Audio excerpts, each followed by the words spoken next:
রামায়ণের যে ঘটনা, যা আমাদের অনেকের কাছে এখনও অজানা, রামায়ণের সেই ঘটনায় হনুমানজি প্রভু শ্রীরামের কার্যে দুঃখ পেয়েছিলেন। এটা সেই ঘটনা যখন শ্রীরাম মা সীতাকে রক্ষা করতে লঙ্কা গমনের আগে একবার আরাধ্য শিবের পূজা করতে চাইলেন। তিনি সবার উদ্দেশ্যে বললেন, আমাকে শিবলিঙ্গ স্থাপন করে পূজা করতে হবে। এটা শুনে হনুমানজি তৎক্ষণাৎ হিমালয়ে গমন করলেন এবং হিমালয় থেকে বিশাল এক শিলা নিয়ে ফিরে এলেন। কিন্তু তিনি এসে দেখলেন প্রভু শ্রীরাম ততক্ষণে নিজের হাতে ছোট্ট শিবলিঙ্গ গড়ে পূজা করা শুরু করে দিয়েছেন। যা দেখে হনুমানজি প্রথমে কিছুটা কষ্ট পেলেন।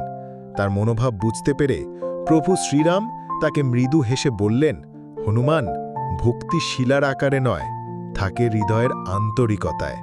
হনুমানজি নিজের ভুল বুঝতে পারলেন। এমন আরও অজানা কাহিনী জানতে ও আপনি হনুমানজির ভক্ত হলে ভিডিওতে একটি লাইক করুন, চ্যানেল সাবস্ক্রাইব করুন এবং কমেন্টে লিখুন, জয় হনুমান।